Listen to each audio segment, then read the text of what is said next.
Ever wondered where your money goes each month? You work hard for it, and yet it seems to disappear before you even know it.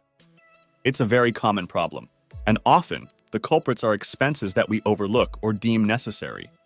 But what if I told you that there are things you're spending money on that are not only unnecessary, but could also be hindering your financial growth? Today, we're going to talk about 8 things I will never spend money on again. These are things that I used to spend money on without giving it a second thought. But once I realized the impact they were having on my finances, I knew something had to change. Before we get started, if you're new here, make sure you subscribe and hit that bell icon so you don't miss out on our next videos. Alright, let's start with a question. Ever taken a close look at your bank statement? I mean, a really close look? If you haven't, you might be surprised at what you find. Hidden among the list of transactions are these pesky little things called bank fees. They come in various forms. There are monthly maintenance fees, overdraft fees, ATM fees, and the list goes on. They might seem insignificant at first glance, but trust me, they can add up to a huge amount over time. Say your bank charges a $10 monthly maintenance fee, a $2.50 ATM fee, and a $35 overdraft fee. If you incur each of these fees once a month, you're looking at a total of $47.50. That's $570 a year. Now, imagine what you could do with that extra $570. You could put it towards paying off debt, saving for a vacation, or even investing it for your future. I remember the day I decided to take control of my finances. I was going through my bank statement, and I was shocked at how much I was losing to bank fees. I realized that if I wanted to improve, I needed to start by tackling these fees. The first step for me was awareness, of course. I started paying closer attention to my bank statement each month. I made a note of each fee and started researching ways to avoid them.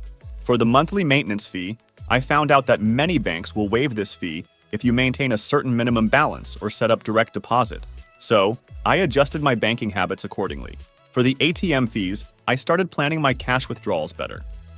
I would withdraw larger amounts less frequently to minimize the number of ATM transactions. And whenever possible, I would use my bank's ATMs to avoid additional fees. The overdraft fee was a bit trickier. It required me to keep a closer eye on my account balance and to stop spending when I was close to zero. It was a tough habit to break, but it was all worth it when I saw my savings. Moving on, let's talk about another money-draining habit. Gambling. I know what you're thinking. But the thrill of the game, man! The chance to win big! Trust me, I get it. There's a certain allure to the flashing lights of the slot machines, the spin of the roulette wheel, the flip of the cards. But the reality check is, the odds are stacked against you. Casinos often advertise high payout rates to lure in players. They'll say things like, "We have a 97% payout rate." Sounds pretty good, but the catch is they count even the smallest wins as payouts. So, if you spin $1 and win 5 cents, they count that 5 cents as a winning payout. Yes, even though you're out 95 cents. It's really a clever trick that keeps players hooked, thinking they're winning when they're actually losing. When I went to a casino for the first time, I sat down at a slot machine, put in a few coins, and watched the reels spin. To my surprise, I won a small amount. I was thrilled, literally. But as I continued to play, my winnings dwindled until I was left with nothing. I learned this lesson for around $50, but it made me realize the true cost of gambling. Credit card fees are another major money drain. One of the biggest misconceptions about credit cards is the idea of the minimum payment. I remember when I got my first credit card. I was thrilled with the convenience it offered. But then, the first bill came. I saw the minimum payment option and thought, great man, I can pay this small amount and worry about the rest later. But as months went by, I realized that the rest was growing due to interest. So, I decided to change my approach. I started paying off my full balance each month. I had to cut back on my spending and stick to a strict budget. I noticed some improvement in my financial health. My credit score is now close to the 800 mark, and I couldn't be happier. If you're struggling with credit card fees, try to pay off your balance in full each month. Choose a credit card with no annual fee. And please, avoid cash advances. These come with high fees and interest rates. It's better to use your credit card for purchases and pay off the balance in full each month. There's another expense that many of us could do without: cable subscriptions. In this digital age, where we have access to a plethora of entertainment options at our fingertips, Cable can seem like a relic of the past. I cut the cable cord 10 years ago when I realized I was paying $100 a month to watch reruns of Everybody Loves Raymond. And let me tell you, it was one of the best decisions I've ever made. I mean, if you're paying $100 a month for cable, that's like $1,200 a year.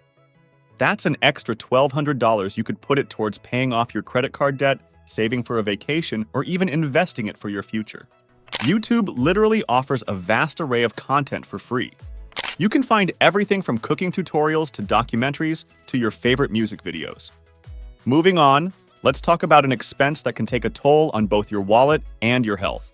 Spending on liquor, expensive restaurants, and weekly takeouts. Don't get me wrong, I believe there's nothing wrong with enjoying a good meal or having a drink every now and then. But when it becomes a regular habit, it can quickly add up. Not just financially, but also in terms of your health. Let's start with liquor. It's no secret that alcohol can be expensive. A night out at the bar can easily set you back $50, $100, or even more. And if you're doing this multiple times a week, well, you do the math. Next, eating out at expensive restaurants and ordering takeouts. Again, it's a nice treat every once in a while. But when it becomes a regular habit, the costs can quickly add up. I remember when I used to eat out or order takeout almost every day. I was spending a major portion of my income on food, and it's like I wasn't even really enjoying it. And I noticed that I was starting to gain weight and feel sluggish. So I started cooking at home more often. I wasn't used to cooking at first, but as I got the hang of it, I found that I actually enjoyed it. Gym memberships are another very common expense. Yes, exercise is incredibly important for our health and well-being. But does it really need to cost an arm and a leg? When I used to go to the gym, I was literally giving them around $150 a month. And what was I getting in return? Sure, I had access to a variety of machines and classes, but I found myself mostly using the treadmill and free weights. Was it really worth the hefty price tag? So I decided to explore cheaper alternatives. You can give it a shot too. There are plenty of workout videos to fitness blogs. You can exercise in the comfort of your own home without worrying about commuting to the gym or sharing equipment with others. Alright, let's move to an expense that many of us have encountered: extended warranties. Last year, when I was buying a new laptop, the salesperson was very persuasive, explaining all the things that could go wrong and how the extended warranty would cover it. It sounded like a good deal at the time, but then I thought about it. If the laptop couldn't last for at least 5 years without breaking down, was it really worth buying in the first place? I decided to skip the extended warranty and told the salesperson that if the laptop couldn't last 5 years, I would never buy that brand again. The look on their face was priceless. I mean, really. But let's get back to the question at hand. Are extended warranties worth it? Well, if you're buying a high-ticket item that would be costly to repair or replace, an extended warranty might be worth considering. But in many cases, extended warranties are simply an extra expense that you don't really need. If you're planning to buy an extended warranty, research the product and the brand. If the product has good reviews and the brand is known for its quality, you might not need an extended warranty. Another pro tip is, if the cost of the extended warranty is more than 20% of the product's price, it might not be worth it. Next up, let's talk about the cost of trying to impress people. This one might sound a bit philosophical, but hear me out. We live in a society that's obsessed with appearances. From the clothes we wear to the cars we drive to the places we dine, there's a constant pressure to keep up with the Joneses. We're bombarded with messages that tell us we need to have the latest gadgets, the trendiest clothes, and the most Instagram-worthy vacations. And all too often, we buy into these messages. I was also caught up in this cycle once. I was constantly buying new things, not because I needed them or even really wanted them, but because I thought they would impress others. I was living beyond my means, racking up credit card debt, and all for what? To keep up a so-called image. Let me give you another reality check. Trying to impress people is a losing game. There will always be someone with a nicer car, a bigger house, or a more expensive watch. And even if you do manage to impress others, it's often fleeting. People move on and you're left with the bill. Not to mention, trying to live up to unrealistic expectations can take a toll on your emotional well-being.